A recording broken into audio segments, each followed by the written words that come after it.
Assalamualaikum warahmatullahi wabarakatuh. Apa kabar Ananda Soli dan Soliha? Kaifa halkum? Alhamdulillah, anna bi khair. Ananda Soli Soliha masih ingat dengan materi pembahasan sebelumnya, yaitu tentang sistem pencernaan makanan pada manusia dan hewan. Hari ini kita akan mempelajari sistem peredaran darah manusia yang ada di buku tema 4. Jadi, mari kita mulai.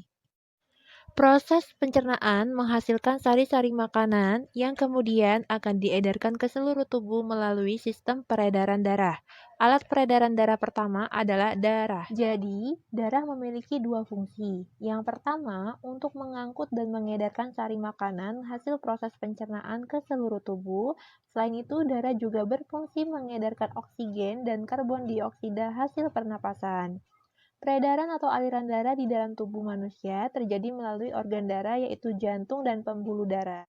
Jantung adalah organ tubuh yang berfungsi memompa darah ke seluruh tubuh. Jantung manusia terletak di dalam rongga dada agak sebelah kiri. Jantung memiliki 4 ruang yaitu serambi kiri, serambi kanan, bilik kiri, dan bilik kanan.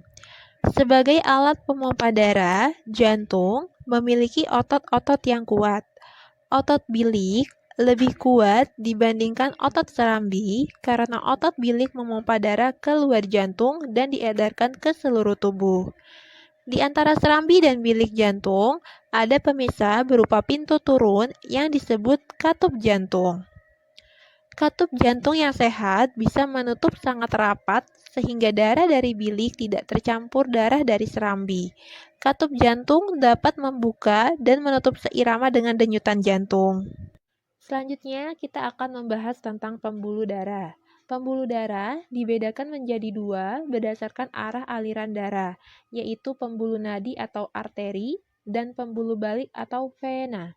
Pembuluh nadi adalah pembuluh darah yang mengalirkan darah keluar dari jantung. Pembuluh nadi yang paling besar disebut aorta. Pembuluh balik adalah pembuluh darah yang mengalirkan darah masuk ke dalam jantung.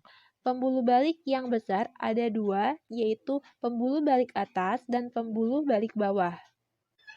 Darah manusia selalu beredar dalam pembuluh darah sehingga disebut peredaran darah tertutup.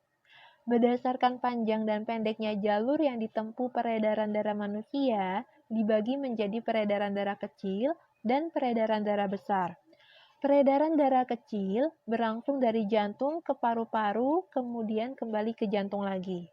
Urutan peredaran darah kecil yaitu serambi kanan, lalu ke bilik kanan, ke paru-paru, lalu ke serambi kiri.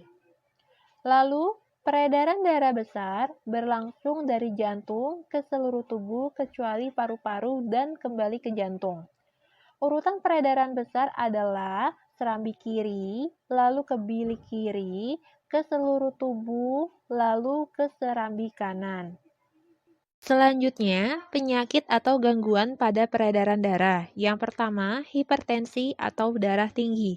Hipertensi adalah suatu keadaan ketika kondisi tekanan darah yang mengalir pada pembuluh darah melebihi batas normal. Yang kedua, hipotensi atau darah rendah, disebabkan tekanan darah yang mengalir di bawah batas normal. Yang ketiga, kanker darah atau leukemia disebabkan adanya sel kanker yang menyerang sel darah putih. Sekian materi yang disampaikan hari ini. Semoga Allah Ta'ala mudahkan Ananda Solih Solihah dalam mengerjakan tugas. Jazakumullah khairan. Barakallahu fikum.